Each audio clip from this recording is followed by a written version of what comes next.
The topic is the U.S. colored troops and the Battle of Nashville, and we're talking to Leo Kwame Lillard. And of course, Professor Lillard has been giving us quite a bit of information in reference to his background. But let us continue this and have you to give us some information about the participation of African Americans in the war that we will eventually dealing with the battle. I'd be glad to, Dr. Haney. I think as a child growing up in Nashville, I lived in South Nashville, and we had to walk to Cameron Junior High School, which is another part of South Nashville. And we walked right past this huge old haunted-looking hill every day for 3 years. Had no idea that it was called Fort Negley. All we knew was a place that our parents said, "Don't you go up there, boy. It's haunted. It's an Indian fort." Unbeknownst to all of us, and probably my parents too, that fort was, and still is, the largest stone fort ever built in the Civil War.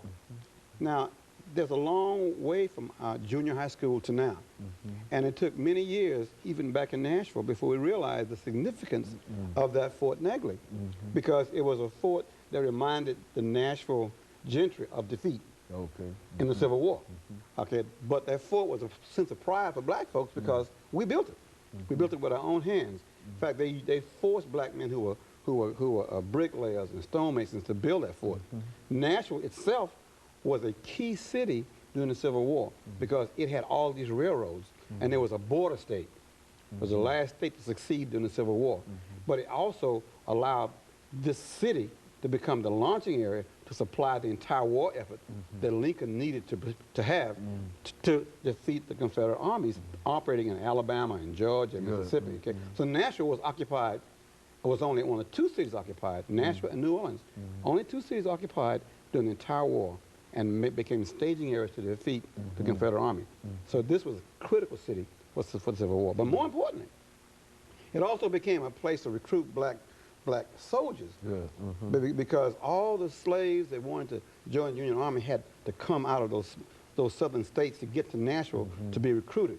And Tennessee had the second largest number of black recruits behind Virginia in the entire war, and also had the largest number of battles other than Virginia. So we played a major role. So it's odd that you grow up in a city, in a state, with that significant role, and as an educated person, you're black, you leave with a degree in whatever it is, and you don't know the role that Nashville played. So you wonder, how long could this lie be kept away from the people? Our job then became to expose the lies, to fill in the blanks in history, and say, we played a major role in making our country what it is. We didn't just do what's in the movie Gone with the Wind. And it's odd, Dr. Haney, that this stamp, the stamp this year is Hattie McDaniel, the black stamp, and she played Mammy in Gone with the Wind. All right? And it's odd that you would have that stamp come out the exact year we put a statue up that totally contradicts the stamp. I mean, the men who that statue is made for wasn't singing old Massa and singing, you know, we shall overcome. They were fighting for the right of their freedom and the rights of a nation. And it's amazing it's taken that long to do that. So we're kind of proud of the fact that we can fill in those blanks and say we have a right to claim that this country belongs to us because we defended it with our blood. In the cemetery on Gallatin Road, Dr. Haney, there are 1,900 black men buried there from the Civil War who fought in the Battle of the Tennessee, and particularly the horrendous Battle of Nashville. Well, could you repeat that number there? Because I mean that's about 1,940 black men that are buried there already.